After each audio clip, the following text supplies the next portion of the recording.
Hari ini kami akan memberitahu Anda tentang laporan penyelidikan jangka panjang di Makmal Wuhan P4 yang diterbitkan oleh Le Monde yang mendedahkan bahwa si Cheng Li, yaitu ketua pusat jangkitan virus Makmal Wuhan P4, yang mula berasa cemas dan mengalami insomnia. Si Cheng Li kini tertanya-tanya sama ada virus komunis Cina telah bocor dari Makmal P4 Wuhan. Laporan itu juga menyatakan bahwa sebilangan besar petugas Makmal telah keluar dan masuk dari Makmal. Beberapa analisis menunjukkan bahwa negara yang enggan disiasat adalah suspek terbesar. Mari ketahui berita selanjutnya. Le Monde diterbitkan pada 25 April dan ditulis oleh Raphael Bach dan Bryce Pedroletti tentang Makmal virus komunis Cina. Menurut tinjauan itu, si Cheng Li, ketua pusat jangkitan virus Makmal Wuhan P4, merasa cemas dan takut karena wabak berkaitan radang paru-paru Wuhan mulai tersebar pada bulan Desember tahun lalu. Si Cheng Li tidak dapat tidur dan berulang kali memikirkan setiap kajian dan tindakannya. Dia terus bertanya pada dirinya sendiri, adakah virus itu bocor dari Makmal kami? Laporan itu mengatakan bahwa si Cheng Li berasa sangat bimbang dengan dakwaan yang menunjukkan bahwa virus pembunuh di Wuhan itu telah dibocorkan oleh pihaknya. Ini benar-benar membuat saya bingung. Saya tidak dapat memejamkan mata, kata si Cheng Li kepada wartawan dalam majalah bulanan Sains Amerika, Jianchu. Berdasarkan maklumat daripada Chen Pingchong, yang merupakan bekas pegawai Kementerian Kesihatan Cina dan mantan pengarah Institut Pendidikan Kesihatan Cina, pada 28 April mengatakan bahwa dalam 4 bulan terakhir, semua orang berpendapat bahwa virus komunis Cina sepertinya mempunyai kaitan dengan Makmal virus Wuhan P4. Dakwaan mengatakan bahwa mungkin virus itu telah bocor secara tidak sengaja. Maklumat ini cukup konsisten dengan laporan yang dinyatakan sebelum ini, dan hal ini seterusnya menambah kecurigaan bahwa memang terdapat kebocoran di Makmal P4 yang seharusnya diberi perhatian. Jika kesahihannya dapat disahkan, saya rasa ini adalah message yang sangat penting, tetapi saya masih perlu mencari pihak ketiga untuk mengesahkan kesahihannya. Dari manakah sumber asal virus ini masih membingungkan. Sebagian besar dari hal ini adalah analisis dan tekaan semata-mata.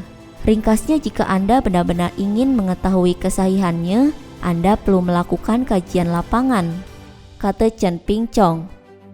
当然，如果是有真实性得到确认的话，我认为这是一个很重要的一个信息了。我还需要再找一个第三者能证实它的真实性，这个病毒的源头到底哪来的？现在还都是扑朔迷离，而且多少都是一种分析、一种猜测，是吧？总之，现在就是真正要想达到真实性的，我觉得需要去调查。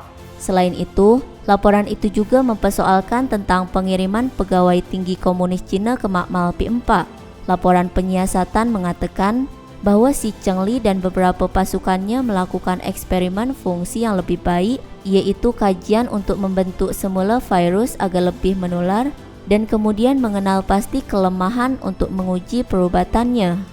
Bukan itu sahaja, pada 20 Januari 2020, si Cheng Li menerbitkan sebuah artikel tentang genom virus baru yang menunjukkan bahwa virus ini belum pernah lagi dikenali dan mempunyai persamaan sebanyak 96% dengan virus corona kelawar RATG13.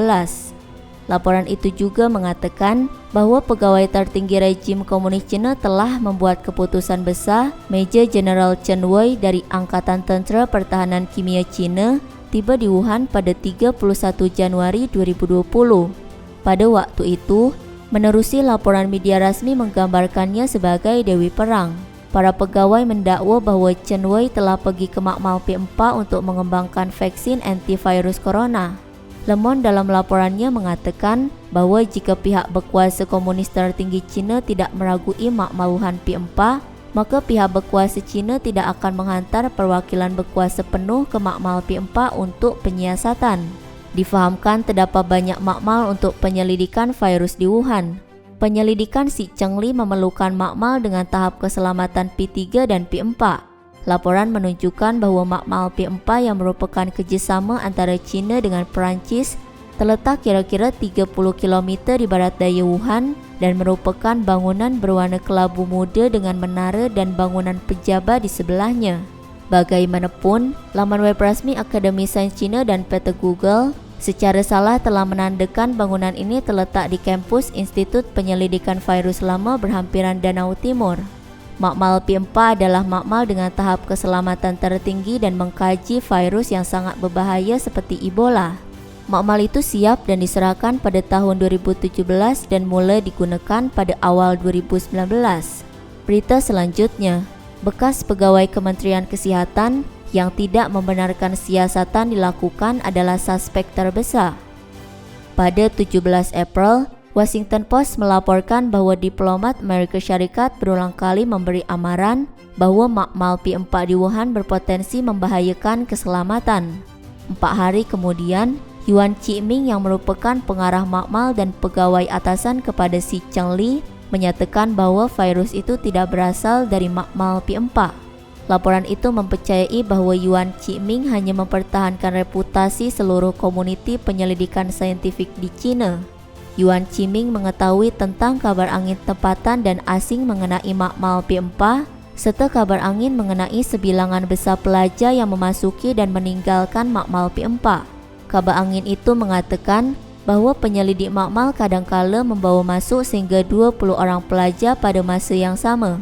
Tetapi seorang penyelidik Perancis hanya boleh membawa masuk sehingga 3 orang pelajar saja ke dalam makmal berkenaan. Laporan itu juga mengatakan bahwa Yuan Qiming menolak kemungkinan berlakunya kemalangan daripada pelajar yang memasuki makmal. Beliau juga dengan yakinnya mengatakan bahwa tidak ada pelajar dan penyelidik yang dijangkiti. Chen Pingchong menyatakan bahwa masalahnya adalah berpunca daripada pihak berkuasa yang berkenaan yang tidak menerima siasatan luar. Anda juga dapat memastikan bahwa Anda benar-benar tidak mempunyai masalah. Bukankah itu jelas bagi Anda? China belum menerima penyiasatan, tetapi orang ramai semakin curiga dan menyatakan bahwa virus itu datang dari China, kata Chen Pingchong. Chen Pingchong menekankan, sekiranya Anda benar-benar tidak mempunyai hantu di dalam hati Anda tidak takut bertemu dengan hantu. Oleh itu, jika China benar-benar terbuka dan tidak mempunyai masalah, maka China harus menerima siasatan. Sesiapa yang enggan disiasat mungkin merupakan suspek yang terbesar.